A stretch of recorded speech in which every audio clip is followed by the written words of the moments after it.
Hello people, welcome to the video. इस video में हम लोग बात करने वाले हैं प्रिंटेड सर्किट बोर्ड्स के बारे में।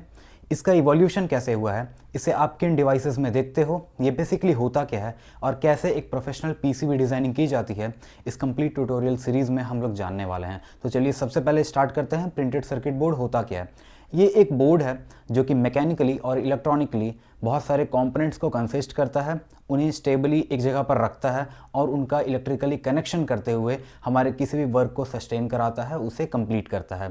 तो ये एक लेमन टर्म्स मैंने इसका डेफिनेशन दिया है। तो चलिए इसको और इन डेप्थ लेवल में जानते हैं। तो ये एक कॉपर का क्लैड बोर्ड होता है जिसके ऊपर में डिफरेंट कंपोनेंट्स लगे हुए होते हैं और वो आपस में कॉपर ट्रेसेस की मदद से कनेक्टेड रहते हैं। अगर मैं आपको कुछ एग्जांपल दूं तो ये एक बेयर पीसीबी होता है, इस तरीके का बेयर पीसीबी जिसके ऊपर में हम लोग डिफरेंट पार्ट्स की सोल्डरिंग करते हैं और इसके बाद सोल्डरिंग किए हुए कंपोनेंट्स का जो आपस में कॉपर का ट्रेसेस का कनेक्शन होता है, इसके साथ हम लोग अपने वर्क को कंप्लीट करते हैं। ये आप किसी भी जगह पर देख सकते हो। आप जिस मोबाइल में अभी ये वीडियो को देख रहे हो, जिस लैपटॉप में इस वीडियो को देख रहे हो, किसी भी इलेक्ट्रॉनिक डिवाइस के पीछे में जो बैकएंड्स पे मिलियंस ऑफ कैलकुलेशन हो रहा होता है, उन सभी कैलकुलेशंस को हैंडल करने का काम ये एक मदरबोर्ड करता है, पीसीबी करता है, जिसे हम लोग कहते हैं प्रिंटेड सर्किट बोर्ड। तो इसका इवोल्यूशन क्यों हुआ और कैसे हुआ, तो मैं आपको बता दूं। अगर आप 1900s के टाइम के किसी भी कंप्यूटर को अगर आप देखोगे तो वो कंप्यूटर साइज़ में बहुत बड़े होते थे। उनमें वैक्यूम ट्यूब जो ट्रांजिस्टर्स होता था, उसके कारण से जो कैलकुलेशंस होता था, जो साइज़ होता था पीसीबी का, एक्चुअली पीसीबी नहीं होते थे उस समय, पूरा का पूरा कंप्यूटर का साइज़ बहुत बड़ा हो जाता था। उन सब चीज़ों को ध्यान में रखते हुए इंजीनियर्स ने, साइंटिस्ट ने, फिजिस्ट ने, उन सभी ने ये एक काइंड ऑफ सॉल्यूशन सभी चीज़ों को कंबाइन करके निकाला कि क्यों ना सभी के सभी सर्किट्स को एक कंबाइन करके छोटे से पीस में लेकर के आया जाए। उन सभी छोटे से पीसेस में छोटे छोटे कंपोनेंट्स होंगे, सभी आपस में कनेक्शंस किए हुए होंगे, ना कि बड़े बड़े वायर से, बड़े छोटे छोटे वहाँ पर ट्रेसेस होने चाहिए और उन सभी का कॉम्बिनेशन कहलाएगा प्रिंटेड सर्किट बोर्ड। तो होप करता हूँ आपको ये थोड़ा अच्छे से समझ में आ रहा होगा। जैसे कि एक बेयर पीसीबी होता है, जब आप इसमें सोल्डरिंग कर दो तो ये कुछ इस तरीके के अलग अलग पीसीबीज भी होने लगते हैं जो दिखते हैं आपको। ये एक पीसीबी है जिसमें कि इसका बेयर पीसीबी था, उसके ऊपर में कुछ कनेक्टर्स को सोल्डर किया गया, एक आईसी को सोल्डर किया गया, अलग तरीके के कुछ कनेक्टर्स हैं, कुछ एलईडीज़ हैं, कुछ क्रिस्टल हैं, ऑक्सीलेटर्स हैं और capacitor, resistors, different type of combination के कंपोनेंट मिलकर के एक कंप्लीट बोर्ड बनाते हैं, जो कि प्रिंटेड सर्किट बोर्ड का ही एक पार्ट कहलाता है। हम लोग इसे कंप्लीट बोर्ड कहते हैं। तो इस तरीके से पीसीबी डिज़ाइनिंग को अब किया कैसे जाता है, आपको क्या क्या चीज़ें सीखनी चाहिए, उसके पहले मैं आपको बता दूं कि पीसीबी कंटेन क्या क्या करता है। तो जैसे कि मैंने आपको बताया प्रिंटेड सर्किट बोर्ड क्या होता है और कैसे यूज़ किया जाता है इसे अलग अलग जगह पर, पीसीबी कंटेन क्या करता है। तो मैंने आपको बताया पीसीबी एक बेयर बोर्ड कंटेन करता है सबसे पहले, जो कि इसका इस तरीके का एक पार्ट होता है, प्लेन पार्ट होता है, जिसमें कि सोल्डरिंग कंपोनेंट वगैरह कुछ नहीं की हुई होती है। उसके ऊपर से उसमें कॉपर ट्रेसेस होते हैं। ये एक जो बेयर बोर्ड होता है, इसमें ऑलरेडी कंपोनेंट्स का जगह बनाया गया है, फुटप्रिंट्स बनाए गए हैं कि कहाँ पर किस कंपोनेंट को सोल्डर करना है, साथ ही साथ उसके कुछ कॉपर ट्रेसेस भी बनाए गए होते हैं। इन सभी चीज़ों के बाद में उनमें कुछ कंपोनेंट्स लगे हुए होते हैं, जैसे कि एक चिप हो गया, कनेक्टर हो गया। इन सभी का आपस में कॉम्बिनेशन किया हुआ रहता है with the help of copper tracks और ट्रेसेस, जो भी हम लोग कहते हैं, और उसके बाद में फिर उन्हें सोल्डर किया जाता है with the help of soldering flux. इस सभी चीज़ों के बाद में उसके ऊपर में मास्किंग की जाती है, ग्रीन मास्किंग भी होती है, ब्लू मास्किंग भी होती है। तो इस तरीके से जब मास्किंग की जाती है, ये सारा का सारा चीज़ कंटेंट्स करता है एक मदरबोर्ड को, पीसीबी को। तो सभी के सभी चीज़ें मिल करके एक पीसीबी बनाती हैं। अब हम लोग बात करेंगे पीसीबी कितने टाइप्स की होती है। तो अगर आप इस तरीके के एक पीसीबी को देखोगे, ये एक बहुत ही फेमस बोर्ड है जिसका नाम है आर्डिनो ऊनो। ये रिजिड पीसीबी है। रिजिड इसलिए कहते हैं इसे क्योंकि ये एक कंप्लीट रिजिड शेप में होता है, ये बिल्कुल भी फ्लेक्सिबल नहीं होता है, इसे मोड़ नहीं सकते हो आप। अगर आप इसे मोड़ना चाहोगे तो ये टूट जाएगा। तो पहला पीसीबी का जो टाइप होता है वो होता है रिजिड पीसीबी। उसके बाद फिर फ्लेक्स पीसीबीज होते हैं। फ्लेक्स पीसीबी जो कि फ्लेक्सिबल होते हैं। इस तरीके के पीसीबी आपको आपके जो एलसीडीज़ होते हैं, लैपटॉप के जो एलसीडी होते हैं, जो फ्लिपेबल होते हैं, उनका लैपटॉप का मदरबोर्ड और एलसीडी का जो कनेक्शन होता है, उनके बीच में एक फ्लेक्स पीसीबी यूज़ की जाती है। बहुत ही पुराने कैलकुलेटर अगर आपके घर में हो, अगर वो काम नहीं कर रहा हो, तो आप उसमें भी देखोगे, अगर खोलना चाहो तो उसमें देख सकते हो कि एक फ्लेक्स पीसीबी टाइप का एक कनेक्शन रहता है, स्ट्रिप टाइप का रहता है, वो फ्लेक्स पीसीबी कहलाता है। कुछ पीसीबी कॉम्बिनेशन होते हैं, अगर एक रिजिड पीसीबी और एक फ्लेक्स पीसीबी को आपस में कनेक्ट कर दिया जाए तो वो रिजिड फ्लेक्स पीसीबी कहलाते हैं। तो इस तरीके से मैं बता दूं 3 टाइप के पीसीबी होते हैं। अब इनका कंस्ट्रक्शन क्या होता है, ये कंस्ट्रक्शन बेसिक्स में मैं बताना चाहता हूँ हमेशा, और इसको समझना बहुत ही इंपॉर्टेंट है। जब भी आप एक पीसीबी को देखोगे, ये कुछ आपको इस तरीके का दिखेगा।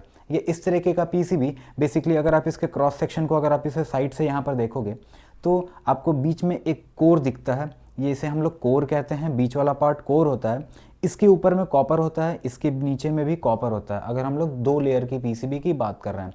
तो मैं आपको बता दूं, पीसीबी टाइप में रिजिड फ्लेक्स और रिजिड फ्लेक्स पीसीबी के बारे में हम लोग जब बात करते हैं तो इनमें टाइप्स आते हैं लेयर्स के।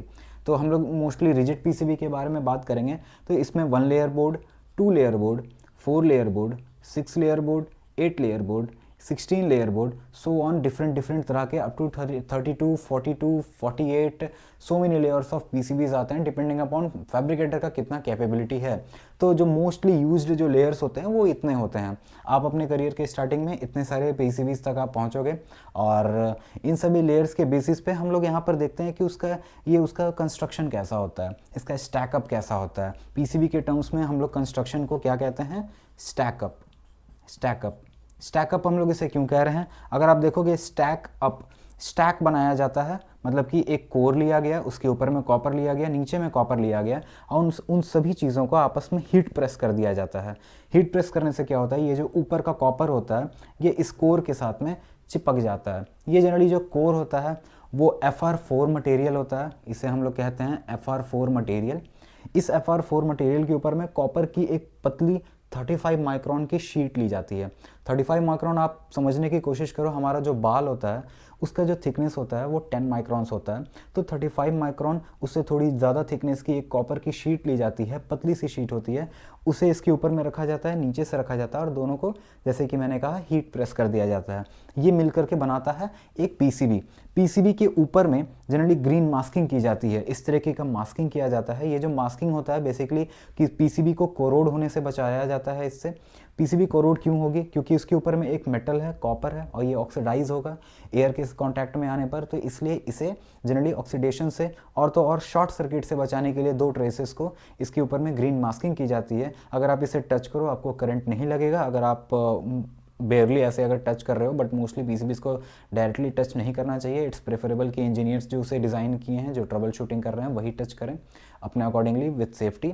और साथ ही साथ जैसे कि मैंने आपको बताया, आपकी शॉर्ट सर्किट ना हो। अगर आपने बाय चांस कोई इलेक्ट्रॉनिक कंपोनेंट इसके ऊपर में गिरा दिया, कोई मेटल पार्ट अगर गिरा दिया, तो 2 ट्रेसेस के बीच में वो अगर ग्रीन मास्किंग नहीं होगी तो वो शॉर्ट सर्किट हो जाएगा। तो इसलिए कहा जाता है कि green masking, copper core then copper mill करके एक कंप्लीट 2 लेयर पीसीबी का स्टैकअप बनाता है।